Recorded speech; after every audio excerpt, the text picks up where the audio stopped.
Hello hello, welcome to the YouTube channel cricket algorithm. उम्मीद है आप सब खैरियत में होंगे, खैरियत से होंगे।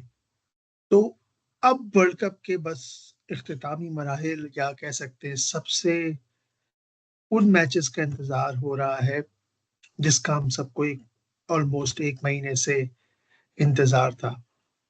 आज 22 दिन गुजर गए हैं और अगले 4-5 दिन में जो है हमें वर्ल्ड कप का 2026 का विनर मिल जाएगा, जो इंग्लैंड, साउथ अफ्रीका, इंडिया या न्यूजीलैंड में से कोई एक होगा। अनडाउटेडली ये मोस्ट डिजर्विंग टीम्स हैं। जब मैं पोस्ट वर्ल्ड कप एनालिसिस कर रहा था, उस वक्त मैंने एक बात कही थी कि अगर इस वर्ल्ड कप के अंदर जो टीमें हैं उनका चांसेस क्या थे, तो उसमें मैंने कहा था हिंदुस्तान अगर जो है फाइनल नहीं पहुंचेगी तो मुझे बहुत दुख होगा होम कंडीशंस के ऊपर, क्योंकि दे डिजर्व। जितनी स्ट्रांग ये आ रहे हैं खेलते हुए, जिस तरीके से इन्होंने चीजों को, लीडरशिप को, प्लेयर्स को कॉन्फिडेंस है, यंगस्टर्स और सीनियर्स की जो एक कॉम्बो बनाया है इन्होंने, उसके बाद मुझे नहीं लगता कि, और जिस तरीके से ओनरशिप ट्रांसफर की है इनके लेजेंड्स ने, विराट और रोहित के जाने के बाद जरा सा भी फील नहीं हुआ कि थोड़ा सा कि T20 के अंदर इन्हें कोई हरा सकता है। वनडे में गैप्स हैं, टेस्ट में गैप्स हैं, लेकिन इस जगह पे नहीं हो सकता कोई।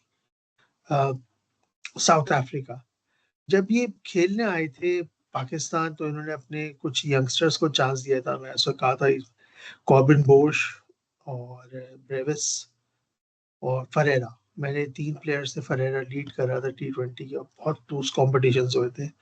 मुझे उस वक्त लगा था ये इन्होंने पाकिस्तान का टूर एक्सेप्ट क्यों किया। उन्होंने ये टूर इसलिए एक्सेप्ट किया था कि ये अपने आप को एक्लेमेटाइज कर रहे थे। इस गर्मी में, ह्यूमिडिटी में कैसे खेलेंगे इंडिया से। फिर इनका सीरीज, वो पाकिस्तान से खेलने के बाद ये इंडिया गए, फिर इन्होंने इंडिया में खेले मैचेस, वनडे और T20, और वहां से खेलने के बाद फिर ये हारे भी वहां पे। क्लोज टफ कंपटीशन था। इस वर्ल्ड कप के अंदर ये एक डिफरेंट टीम बन के आई है। They are unbeatable till now. इन्होंने अपने पूल मैचेस के अंदर सारे मैचेस जीते, अफगानिस्तान से, न्यूजीलैंड से, कनाडा, यूएई से। अपने सुपर 8 के सारे मैचेस जीते, हिंदुस्तान को अहमदाबाद में हराया, उसके बाद जिम्बाब्वे को हराया दिल्ली के अंदर, और उसके बाद इन्होंने जो उनकी तीसरी टीम थी वेस्ट इंडीज को भी इन्होंने आउट क्लास किया अहमदाबाद में। न्यूजीलैंड न्यूजीलैंड ने अपनी टीम में बड़ी ही स्मूथ, जैसे क्लीन परफॉर्मेंस जिसे हम कहते हैं, क्लीन परफॉर्मेंसेस से मुराद ये होती है कि अ, आप कहीं पे भी किसी एंगल से किसी खिलाड़ी पे या किसी परफॉर्मेंस पे डाउट नहीं कर सकते। अगर एक हार भी है उनकी, तो जो है वो हार को अप्रिशिएट किया गया कि यार लड़के हारे। जब साउथ अफ्रीका से उन्होंने था तो उनकी विकेट्स गिर गई थी, उसके बावजूद उन्होंने जो है वो पार्टनरशिप की और 180 के करीब टारगेट दिया, और साउथ अफ्रीका ने 18वें ओवर में उसको चेस किया। वो उनका पहला मैच था अहमदाबाद की विकेट पे। फिर उसके बाद उन्होंने श्रीलंका से मैच खेलने गए। जब वो श्रीलंका से मैच खेल रहे थे, उनके 80 पे 7 हो गए थे, तो उनके दो खिलाड़ियों ने, कप्तान समेत, एक खिलाड़ी कप्तान समेत मिकोंगे, पहली दफा खेल रहा था वो लड़का, और उसने पार्टनरशिप लगाई और न्यूजीलैंड ने 80 पे 7 से 170 रन बना दिए ऑलमोस्ट। वहां से उन्होंने 95 पे आउट कर दिया, सॉरी, उसके बाद उन्होंने श्रीलंका को हरा दिया, आउट क्लास कर दिया उन्होंने श्रीलंका को। हार हो गए टूर्नामेंट से। होस्ट होके वो एक मैच भी जीत नहीं सके। ऑलमोस्ट मेरे हिसाब से जीत ही गए थे, लेकिन चले। और वो टीम इंग्लैंड से हारी है, लेकिन हारी है तो फाइट करके हारी है। पूरा मैच उन्होंने फंसाया हुआ था, सिर्फ एक गलती थी उनके कप्तान की, वो शायद अब नहीं करेगा। मैं मिचेल सेंटनर, रिसेंटली 1 साल पहले उसने केन विलियमसन से उसने कप्तानी ली है, 1-1.5 साल पहले, और उसे कप्तान बनाया गया है। पहले वो बायलैटरल्स में कप्तानी कर रहा था, अब पहली दफा इंटरनेशनल टूर्नामेंट में आया कप्तानी करने। तो मुझे ऐसा लगता है कि उसको वो एक फैसला जो इंग्लैंड के खिलाफ था कि फिलिप्स ओवर करवाना एज कंपेयर हेनरी और फर्गूसन के ओवर होते हुए, वो गलती अब दोबारा नहीं करेगा, क्योंकि वो फास्ट बॉलर है तो फास्ट बॉलर ही सही। उससे वो फिलिप्स ने जो 22 रन का ओवर दिया उसने उन्हें मैच हरवा दिया, वरना मैच उन्हीं का था।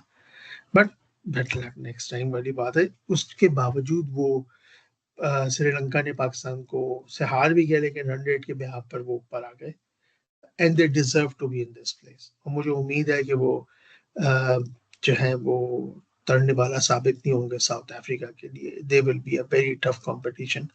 ये दोनों पहले क्रिकेट खेल चुके हैं। आखिरी टीम इंग्लैंड।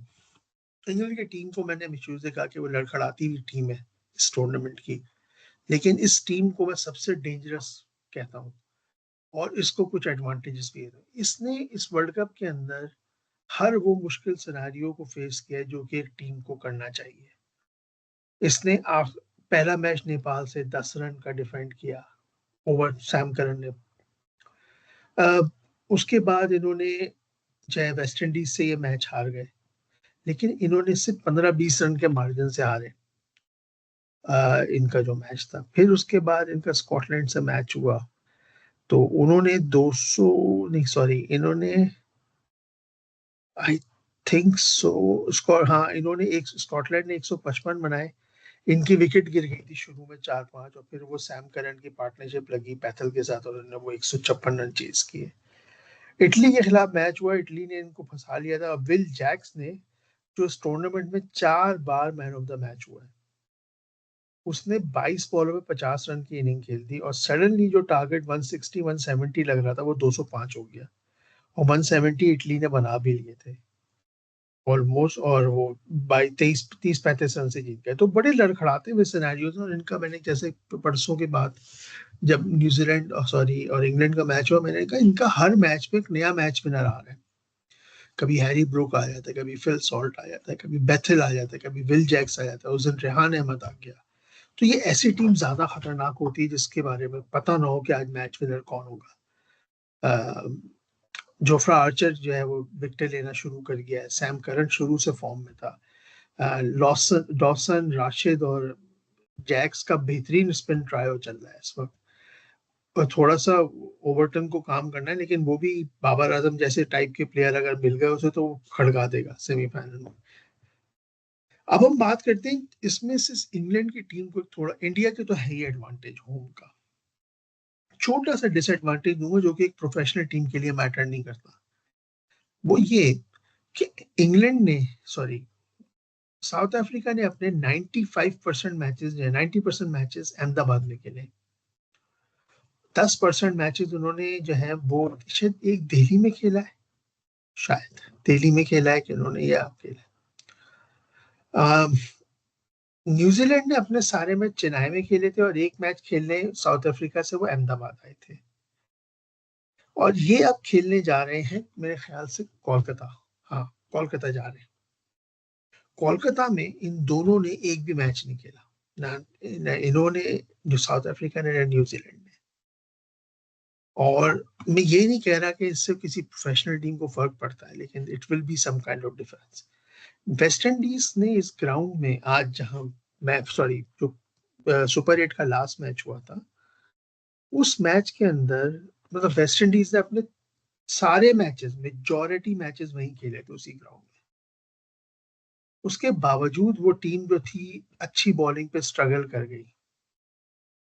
वरुण चक्रवर्ती की बात नहीं कर रहा, अक्षर की बात नहीं कर रहा, बुमराह की बॉलिंग पे बात। बुमराह एक आउटस्टैंडिंग बॉलर है, लेकिन अगर ऐसी विकेट ना हो और ये पहली दफा खेल रहे हो तो, और वेस्ट इंडीज ने हर टीम को यही हराया है एक्सेप्ट वो साउथ अफ्रीका, सॉरी, जो पूल मैच था उसके अंदर वो गई थी खेलने के लिए, और एक मैच उसने अपना हारा था वहां पे, जो साउथ अफ्रीका से उसने अहमदाबाद में खेला है सुपर 8 में।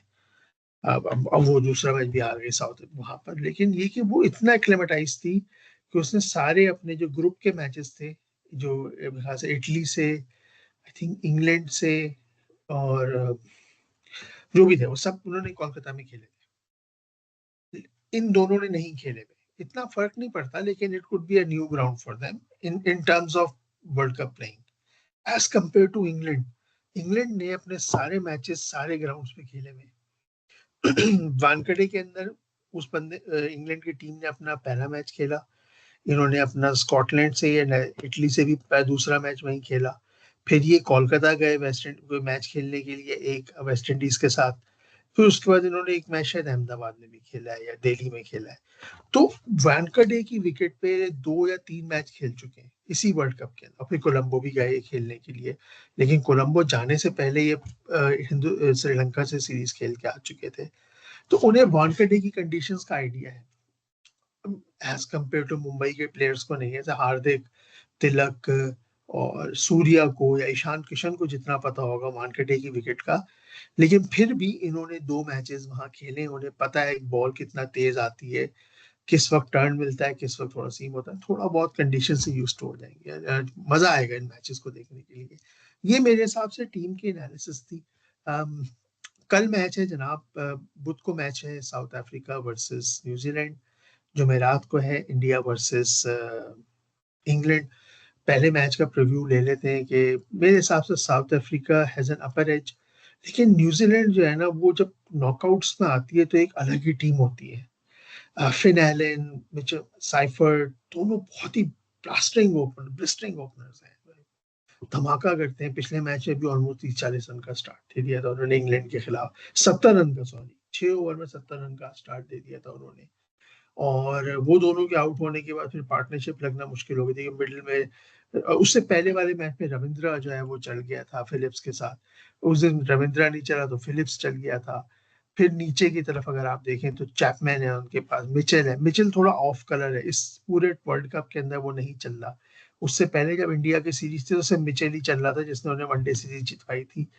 लेकिन इस वर्ल्ड कप में मिचेल नहीं चल रहा, शायद उसका नंबर का मसला है। वो नंबर 4 पे खेलने वाला है, उसकी जगह फिलिप्स को भेज रहा है, वो खुद 5 पे आ रहा है। फिर चैपमैन है, चैपमैन के पास सेंटनर है, फिर मैकॉग्नी है, या फिर हो सकता है या नीशम को डाल लें विकेट को देखते हुए। और फिर उसके बाद उनके सोधी और अपना फर्गोसन और फिर मैट हेनरी। ये उनकी बॉलिंग बॉलिंग उनके पास हमेशा 2 फास्ट बॉलर हैं, 2 स्पिनर हैं, 3 स्पिनर्स हैं। तो मुझे लगता है कि एक मीडियम पेसर या एक फास्ट बॉलर को रखना चाहिए। अब विकेट को देख के डिसाइड होगा कि वो जो है वो स्पिनर को लेके जाएंगे। 3 जैसे कि हम कहते हैं रविंद्रा, फिलिप्स, सेंटनर, सोधी, 4 स्पिनर के साथ जाएंगे, या फिर मैकॉग्नी को बाहर करके नीशम को या फिर एक फास्ट बॉलर डफी वगैरह को अंदर करेंगे। इट डिपेंड्स ऑन कि वो विकेट कौन सी मिलती है। हिंदुस्तान ने अपना बेस्ट प्लेइंग कॉम्बिनेशन है। मैं उनको लकी कहता हूँ कि संजू की फॉर्म बहुत राइट टाइम पे वापस आई है। संजू इज द बेस्ट और मैं उसको हमेशा सपोर्ट करता आ रहा हूँ।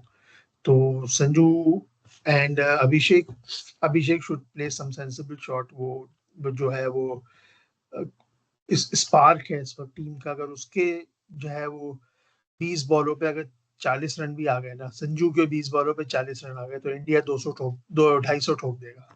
वो बड़ा मुश्किल हो जाएगा। इंग्लैंड के पास बहुत बड़े बड़े मैच विनर्स हैं, लेकिन ये कि इंडिया के मिडिल ऑर्डर में बात करूंगा तो स्काई जो है वो एंकर कर रहा है, तिलक एंकर कर रहा है, अच्छा फॉर्म पकड़ा उसने, नंबर 6 सही रखा है उसको। जब से ईशान को क्लिक करना है मैच में। आ, बाकी ये कि अगर ये इंडिया का प्रॉब्लम मैं बता देता हूँ, अगर 8 ओवर से पहले 4 विकेटें गिर गई तो थोड़ा प्रॉब्लम में आ जाती है, और ऐसा देखा गया है। कि प्लेयर्स को समझ में नहीं आता कि 12 ओवर में किस तरह से रन रेट को ऊपर नीचे किया जाए। हाँ, अगर 15 ओवर के अंदर 4 आउट होते तो उन्हें पता है कि हमने 5 ओवर में 80 रन कैसे बनाने, तीनों। लेकिन अगर 8 ओवर में उनके 4 आउट हो गए तो प्रॉब्लम हो जाएगी, और यही साउथ अफ्रीका के मैच में हुआ था। तो द लेसन लर्न, समझदार है, क्विक लर्नर्स हैं, तो वो समझ के जाएंगे। साउथ इंग्लैंड की टीम के पास बेहतरीन हिटर्स हैं और अलग अलग मैच विनर्स हैं, जैसे मैं बता रहा हूँ आपको। तो मजा आएगा, देखते हैं बेस्ट कॉम्बिनेशन क्या खिलाते हैं। इस वक्त उनका स्पिन ट्रायो बहुत अच्छा चल रहा है। विल जैक्स, डॉसन, राशिद, ये तीनों बहुत अच्छी फॉर्म में चल रहे हैं इस वक्त। साथ में जो ओवरटन, सैम करन और आर्चर, ये 6 बॉलर्स इनके हिसाब से इनकी बेस्ट प्लेइंग 6 हैं। ऑलराउंडर्स के साथ रेहान अहमद को उन्होंने लास्ट मैच में डाला था, which is a very good leg spinner. थोड़ा तेज करता है, राशिद थोड़ा स्लो करता है, वो थोड़ा तेज वाली लेग स्पिन करता है। माइट भी खिला ले उसे स्पिन ट्रायो, स्पिन क्वाड्रो पे चले जाए वो लोग। तो मजा आएगा। ये मेरी तरफ से प्रीव्यू था। मैचेस का। बाकी ये कि जब मैच के बाद होगा तो फिर आपसे बात करेंगे। तब तक के लिए अपना ख्याल रखें। चैनल को लाइक करें, शेयर करें, सब्सक्राइब करें। बाय।